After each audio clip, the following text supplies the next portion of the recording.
Buenas noches, hermanos. Buenas noches. Buenas noches, amigos que nos ven a través del Facebook. Le queremos invitar a seguir con nosotros. Hoy estaremos hablando y estudiando la primera carta a los Corintios. En esta serie que estamos llevando, cómo vivir en la iglesia de Cristo. Muy importante de cómo debemos conducirnos en la iglesia del Señor. Te ruego, hermano, hermana, amigo, que pongas toda tu atención en estos minutos. Así que por favor te pido que dejes por un momento lo que estás haciendo, para que junto con nosotros meditemos en la palabra del Señor. Así que por un momento siéntate, 25 minutos, quiero que estés atento a lo que el Señor tiene para tu vida. Así que hoy, como hemos dicho, meditaremos en el capítulo 2, en el versículo 3, 4 y 5. Entonces, ya que en esta oportunidad nuestra serie se llama Cómo vivir en la iglesia de Cristo, y en este día vamos a tomar el título de El cristiano es vida espiritual, no sabiduría humana. Así, tomando este título, sabemos que esto es vida espiritual. Necesitamos la ayuda del Espíritu de Dios. Así que te invito a que conmigo podamos orar. Oremos, hermanos. Padre Santo, oh Señor, estamos aquí delante de ti para que tú nos hables, Señor, porque lo que tú tienes para mí y para mis hermanos es espiritual, que se discierne espiritualmente, oh Dios. Señor, que no nos acerquemos a ti con una mente humana, sino, oh Dios, que podamos, Señor, acercarnos a ti, oh Dios, pidiéndote que tú te reveles a nosotros y que te reveles a las personas que todavía no te conocen, Señor. Utiliza tu palabra, oh Dios, para darte a conocer. Ten misericordia y derrama de tu gracia hacia nosotros, Señor. Gracias te damos, Señor, en el nombre de Jesucristo. Amén. Bueno, hermanos, vamos a seguir este estudio y vamos a ver que en esta carta, la primera de los Corintios, Pablo está preocupado por lo que está sucediendo en la iglesia de Corinto. Y antes de amonestarlos, les dice de parte de Dios cuál es su posición en Cristo y a qué habían sido llamados.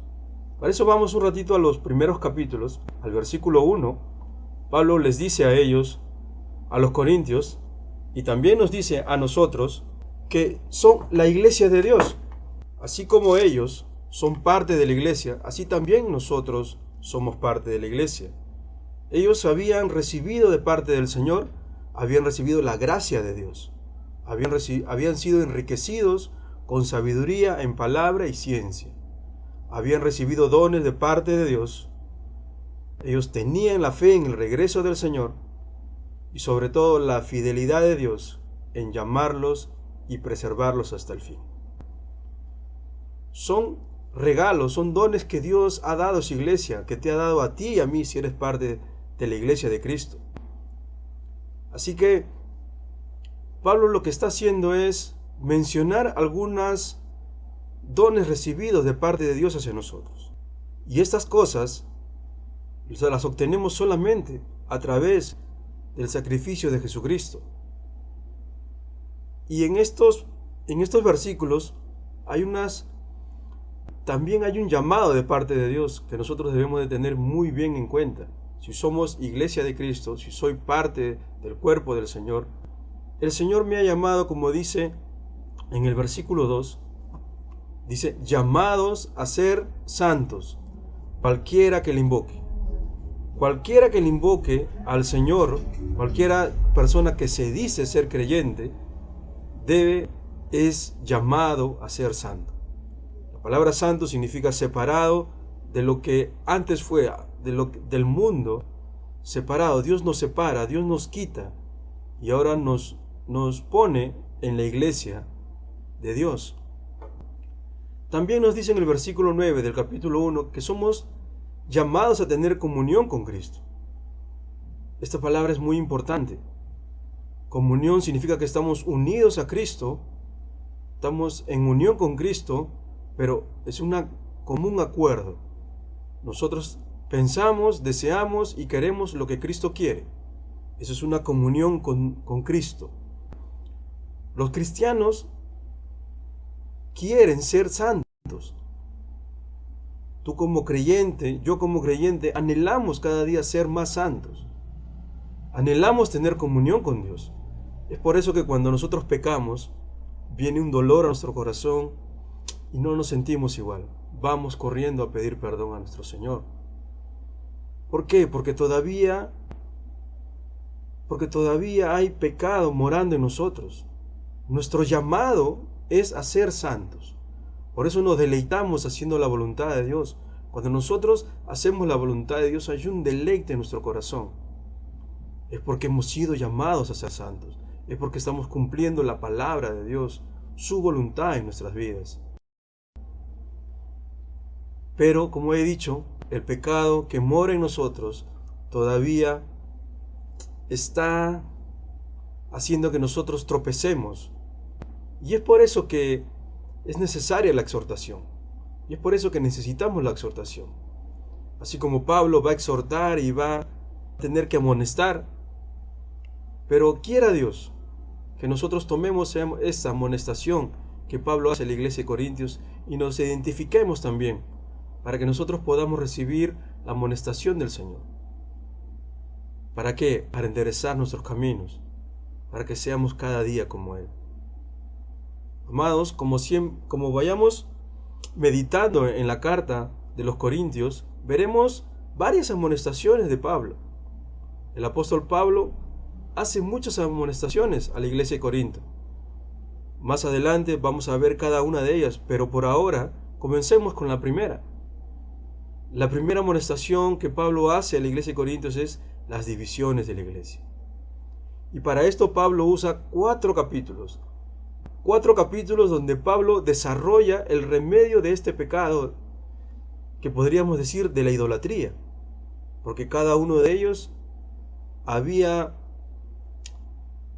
querido hacer de una persona un preferido, ¿no?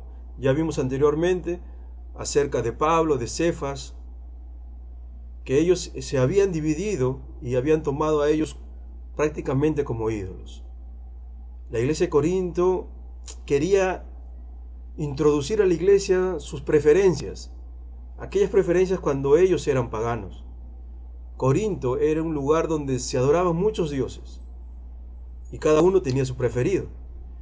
Corinto era una ciudad donde venían de muchas partes cercanas, habían judíos, habían griegos, habían egipcios, personas que vivían y que desarrollaban el comercio.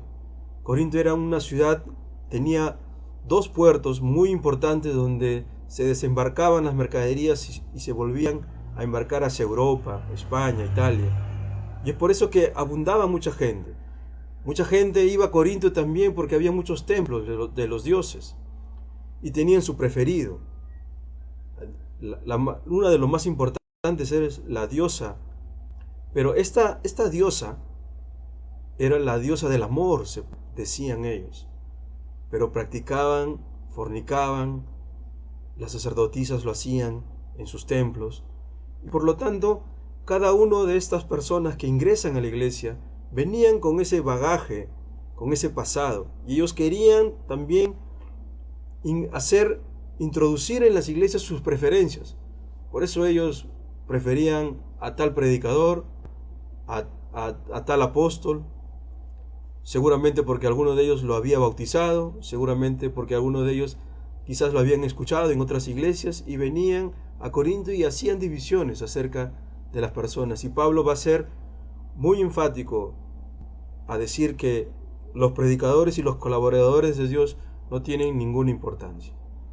Y Pablo combate este problema llevándolos a Cristo. Porque él hace una pregunta, ¿verdad? ¿Está Cristo dividido? Es la forma como Pablo combate cada uno de los problemas que viven, no solamente de Corinto, sino de muchas iglesias. ¿Está Cristo dividido?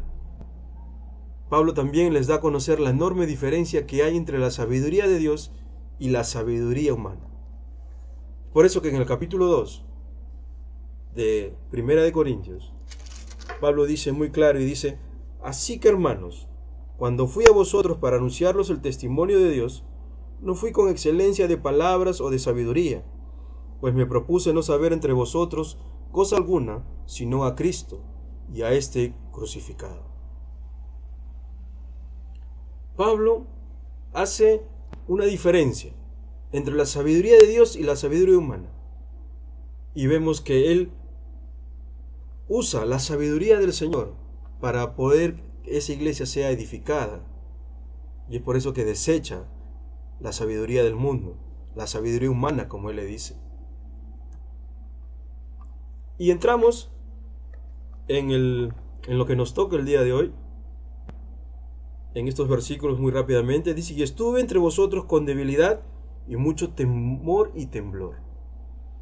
Pablo dice: estuve con vosotros. Pablo estuvo con los corintios. Pablo estuvo con los corintios alrededor de 18 meses.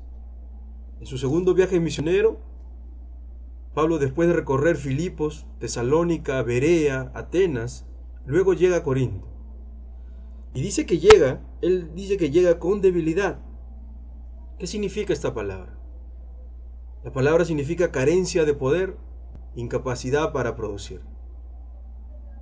El apóstol Pablo estaba convencido que con su elocuencia y su sabiduría humana no podía hacer la obra de Dios. Es imposible hacer la obra del Señor. El Señor Jesucristo decía: separados de mí, nada podéis hacer. El apóstol Pablo ya había sido evidente y había tenido la experiencia de que los judíos, ¿qué querían? Querían algunas señales. Los griegos querían sabiduría. Y mientras que a los judíos se les daba señales y a los griegos sabidurías, ellos estaban bien. Ellos estaban contentos. Pero cuando a ellos les hablaban de Cristo, al judío era tropezadero y al griego locura. Es por esa razón que Pablo venía de Atenas, estaba disertando elocuentemente acerca de los falsos dioses, y luego, cuando llegó a la resurrección, evidentemente ellos se burlaron de él. Entonces Pablo dice: yo no me propuse saber nada de ustedes, yo solamente quise saber y quise aplicar la palabra de Dios, a Cristo crucificado. Esto, por supuesto, esta elocuencia y esta sabiduría del mundo no era... Pablo tenía esto. Pablo podía dominar este aspecto de su vida. Pablo podía tener esa sabiduría humana. Y por esa razón, ya que Pablo tenía esa elocuencia y la sabiduría, él le causaba temor y temblor, ya que él era una persona muy elocuente y conocía la sabiduría del mundo. Y el miedo que tenía Pablo es que él podía estar haciendo la obra del Señor en sus capacidades. Pablo tenía un temor y un temblor que él se encontrara haciendo la obra del Señor en sus capacidades. Por eso él dice: yo estuve con ustedes en debilidad, con temor y temblor. Por supuesto, hermano, el temor natural que puede tener una persona también. Un temor a su integridad física. No olvidemos que Pablo venía de allá de ser expulsado de Antioquía. Lo habían apedreado en Iconio. En Listra fue apedreado y arrastrado fuera de la ciudad. Y Lucas nos cuenta en Hechos que lo tomaron como muerto, pero gracias a Dios él pudo levantarse. Pablo también en Filipos fue azotado mucho y también fue encarcelado. En Tesalónica y en Berea Pablo huye de sus perseguidores. En Atenas, como hemos dicho, se burlaron de él. Y en el mismo Corinto fue llevado ante un tribunal.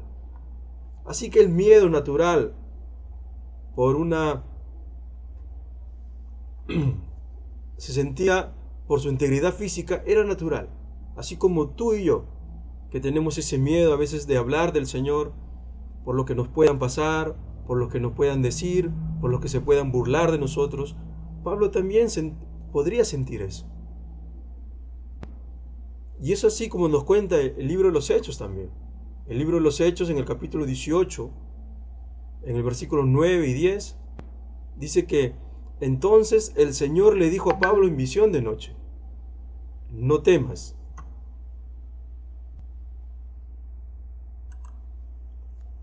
sino habla y no calles, porque yo estoy contigo y ninguno pondrá sobre ti la mano para hacerte mal, porque yo tengo mucho pueblo en esta ciudad. Así que el Señor le da las fuerzas necesarias y le dice: Pablo, no temas, habla mi palabra. Yo tengo mucho pueblo en esta ciudad. Y Pablo, por amor a los escogidos, él lo da todo. Su integridad física lo había demostrado y lo seguirá demostrando durante su peregrinar en esta tierra. Pero yo creo que el temor y el temblor que habla Pablo en estos versículos, se trata de que él tenía que renunciar a sí mismo, a su elocuencia, a su sabiduría humana, para poder hacer la obra del Señor, para que la sabiduría de Dios sea implantada en el corazón de sus oyentes. Por eso, hermanos, en el capítulo 4 nos habla acerca de la integridad que tiene que tener el mensaje. Una integridad que tiene que tener. Dice en el versículo 4, dice: y ni mi palabra ni mi predicación fue con palabras persuasivas de humana sabiduría, sino con demostración del Espíritu y poder. Como dice Pablo aquí, Pablo no usaba métodos persuasivos humanos. Pablo no los usaba para cambiar y edificar el corazón y la mente de sus oyentes, sino Pablo estaba comprometido y dependía exclusivamente que sea el Espíritu Santo tomando la palabra de Dios para edificar y convertir a sus oyentes.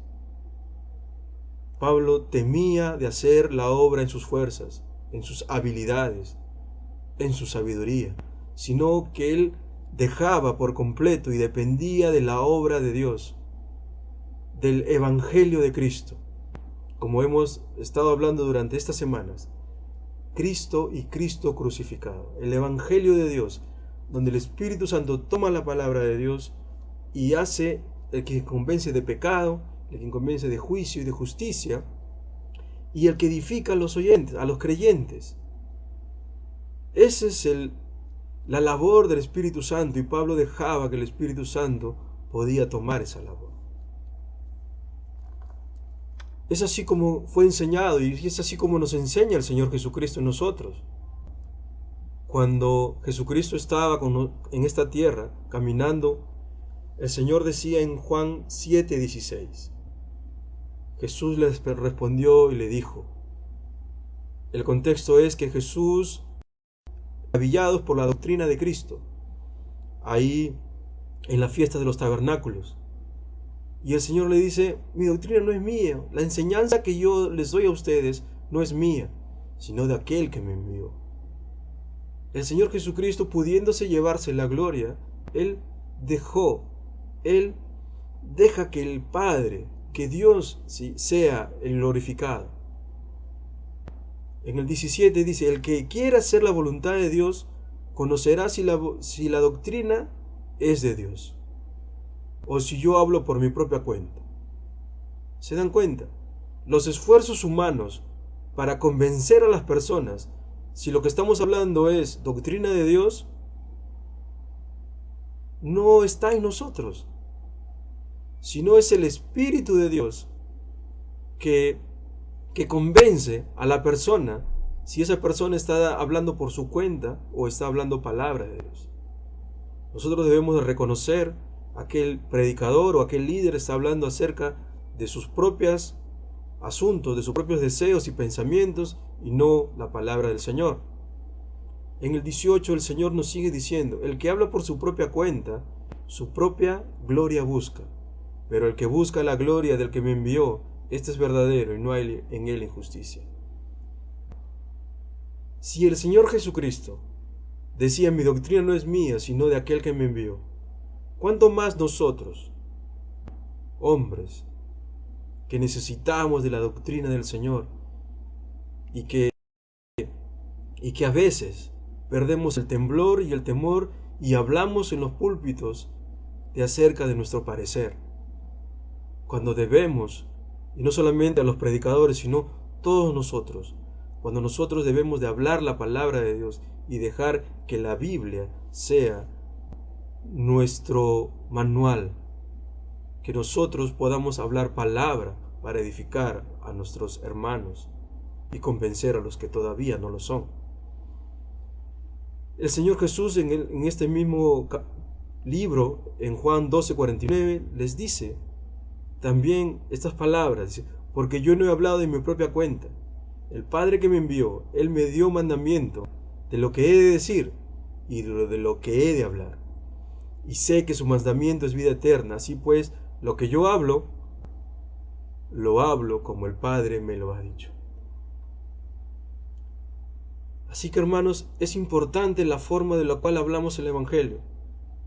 A veces hablamos del Evangelio de una forma que apagamos el Evangelio. Podemos hablar de muchos temas. Podemos hablar acerca de repente de la vida matrimonial, de acerca de padres a hijos, de la familia. Pero no caigamos de poder solamente hablar de las cosas prácticas y de las cosas que debo hacer para poder llevar una vida plena, sino que es importante, es la base de nuestro convencimiento, es hablar la palabra de Dios. Y escondiendo el Evangelio de Cristo, no estamos ayudando a la edificación de la iglesia. En todo momento nosotros tenemos que hablar de Cristo y este Cristo crucificado. Y ahora, hermanos, esto no quiere decir que si alguien te dice: oye, tengo algunos problemas en mi trabajo, y tú le digas: no, yo solamente hablo de Cristo y crucificado. Eso no quiere decir eso. Eso quiere decir que todas las cosas que nosotros pensamos que necesitamos, debemos de llevarlo ante el Cristo y a este crucificado. ¿Cómo es esto? Vamos a ver algunos ejemplos de cómo podemos hacer esto. Por ejemplo, en Efesios, en el libro de Efesios, en el capítulo 4, en el versículo 30, el Señor nos dice por boca de Pablo, dice: y no contristéis al Espíritu Santo de Dios, el cual fuiste sellados para el día de la redención. Quítense de vosotros toda amargura, enojo, ira, gritería y maledicencia y toda malicia. Antes, sed benignos unos con otros, misericordiosos, perdonándonos unos a otros, como Dios también os perdonó a vosotros en Cristo. ¿Se dan cuenta? Pablo está hablando acerca de amargura, enojo, gritería, maledicencia, de misericordia, y los lleva a Cristo. Los lleva a Cristo. Y podemos decir, alguien va a pedir un consejo y dice: no puedo perdonarlo, tengo enojo, no puedo dejar de gritar. Y nosotros podremos decir: ¿en verdad no puedes hacerlo? Si eres verdaderamente hija de Dios y Dios ha cambiado tu corazón, ¿no puedes perdonar? Pero la Biblia dice que sí, que nosotros debemos de perdonar así como Cristo nos perdonó. ¿Se dan cuenta? Todo lo llevamos a Cristo. O podemos decirle: mira, tú cuando te amargas, hay cosas que no, la gente que va a pensar, mira que tu hijo se va a traumar, tu esposa se va a querer ir de tu casa, no es bueno que estés enojado a cada momento, mira, algunas técnicas, cuenta hasta 10, hasta 20, hasta 30. Amados, tenemos la palabra de Dios. Tenemos que llevar a las personas a Cristo. Es así como se arreglan nuestras necesidades, nuestros problemas, nuestros pecados. Y otro ejemplo también lo tenemos en Efesios, en el capítulo 5, en el versículo 25. Nos dice: maridos, amad a vuestras mujeres, así como Cristo amó a la iglesia y se entregó a sí mismo por ella. Oye, ¿sabes qué? Yo no puedo amar a mi esposa. ¿Sabes qué? Mi esposa, yo no puedo perdonarla, no puedo amarla. Y mira, ¿qué hago? bueno, mira, tú tienes que tratar bien a tu mujer porque, mira, ella de chiquita ha tenido varios problemas con su papá, ella sufre mucho y tú tienes que ver por ella también porque ella la otra vez le he visto llorando y mira lo que está pasando. Estás traumando a tus hijos y está pasando esto. Es, lo que estoy haciendo es simplemente mejorando, mejorando y no llevándolo verdaderamente al arrepentimiento a esa persona, a Cristo. Decirle, tú tienes que amar a tu esposa como Cristo amó a la iglesia. No, pero no puedo. Si eres creyente, eres nacido de nuevo, Dios, Cristo te da la capacidad de amar. Porque en el mismo Corintios dice que somos nueva criatura. Y con este mismo ejemplo, con lo que estamos hablando acerca de lo que había en Corinto, acerca de esas divisiones, Pablo otra vez saca a Cristo, dice, ¿Cristo está dividido? Entonces miremos cómo Pablo arregla estas situaciones, estos problemas, con la palabra de Dios, con Cristo. Y no se va por ahí aplicando sabiduría humana. ¿Por qué? Porque eso hace depender a las personas de aquel que le da el consejo. Si esa persona por alguna razón se va, entonces ellos también van con él. Si el líder por alguna razón no está en la iglesia, por X razón, esa persona se ve inútil a seguir viviendo, porque la otra persona le dijo qué hacer y qué no hacer. Nosotros, como líderes, cada vez que podamos, llevemos a las personas a Cristo. Que cuando nosotros no estemos, que cuando esta iglesia siga adelante y tú y yo no estemos, unos 50, 60 años, ninguno de nosotros va a estar. Pero esta iglesia va a seguir fuerte. ¿Por qué? Porque hemos hecho la tarea. Porque no hemos permitido que esas personas crezcan con la sabiduría humana, sino con la sabiduría de Dios, con el Evangelio de Dios, con el Evangelio de Cristo y Cristo crucificado. En el último versículo, y con esto termino, amados, dice, como había dicho en el 4, Pablo va a demostrar el poder del Espíritu, dejando que el Espíritu tome la palabra de Dios para que haga poder, para que se vuelva poder en el corazón de los creyentes. ¿Y para qué? ¿Para qué hace esto Pablo? Y aquí está la motivación del mensaje. Y es muy claro Pablo al diciendo, para que vuestra fe no esté fundada en la sabiduría de los hombres, sino en el poder de Dios. Para que nuestra fe no sea fundada en la sabiduría de hombres, sino en la sabiduría de Dios. Lo que les decía. Llevemos y nosotros mismos vayamos a Cristo y a este crucificado, al Evangelio del Señor, al que tiene verdaderamente poder para cambiar nuestra mente, para cambiar lo que pensamos, lo que deseamos. Y esa es como Pablo comienza a responder de cómo debe actuar la iglesia cuando se encuentren en estas divisiones. No hagamos ninguna preferencia por alguien, por ningún predicador, por ningún líder. Sí, a veces hay una inclinación por estar con alguna persona porque son compatibles en algo, pero eso no quiere decir que nosotros tengamos a esa persona por encima de otra persona, sino que más bien nosotros podamos amar a cada uno de ellos con el amor del Señor. Y lo que nos dice 1 Corintios 1:24 es muy importante. Dice que nuestra fe esté fundada en el poder de Dios. ¿Y cómo es ese poder de Dios? Nos preguntamos y te preguntarás, ¿ese poder de Dios cómo es? Enséñame ese poder. Capítulo 1, versículo 24. Mas a los llamados, así judíos como griegos, Cristo, poder de Dios y sabiduría de Dios. ¿Quieres tener el poder de Dios? Cristo. ¿Quieres tener sabiduría de Dios? Cristo. Con esto no estoy diciendo que la sabiduría del mundo es mala, porque la sabiduría del mundo, gracias a ello, que el Señor también lo ha permitido y lo ha dado, podemos tener este medio, el Internet. Podemos tener las computadoras, las cámaras, los carros, los vehículos, los aviones y todo eso. No estoy diciendo que la sabiduría del mundo sea mala. Lo que estoy diciendo es que la sabiduría del mundo es incapaz de hacer que el corazón y la mente humana vuelva a nacer. Es incapaz de edificar la iglesia. No tiene ese poder.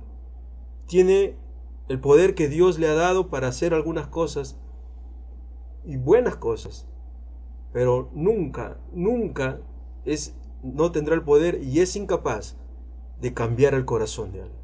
Para eso está la Escritura, para eso está la palabra de Dios, para eso está el Evangelio, y eso es lo que Pablo nos enseña el día de hoy.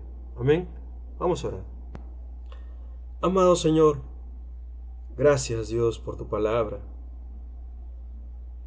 Enséñanos, Señor, a tener ese temblor y ese temor, oh Dios, para que usemos solamente tu palabra, Dios. ¿Para qué? Para que nuestra fe sea fundada en el poder de Dios y no en el poder de la sabiduría humana. Que seamos fuertes en Cristo, que apliquemos nuestra vida y nos parezcamos más a Cristo, porque Él nos ha llamado a ser santos, porque Él es santo. Ayúdanos, Señor, a ver a la cruz, a esa preciosa obra de la cruz, a esa sabiduría de la cruz, que es más sabio que cualquier cosa, oh Dios. A veces nosotros vemos con admiración a un avión volar o a algunas computadoras hacer lo que hacen, pero no sentimos aún más admiración cuando vemos tu obra en la cruz. Deberíamos asombrarnos y deberíamos cada día meditar en esa obra, Señor. Oh, ayúdanos, Señor, a tomar tu obra, tu evangelio, con el valor que es debido, con el valor que tú te mereces, Señor. A dar a la iglesia tu palabra, porque sin ella va a ser edificada. Y no nuestros pensamientos, sino más bien, Señor, hacer morir este viejo hombre y vestirnos del nuevo hombre. Señor, ayúdanos. Estamos delante de ti pidiéndote y rogándote, Señor, como Pablo, rogándote que nos edifiques con tu palabra, que cada día podamos ir a ella y meditarla y obedecerla, Señor, porque es la única herramienta en la cual tú nos edificas. Gracias te damos, Señor, en el nombre de Jesús. Amén. Amén, hermanos. Dios los guarde.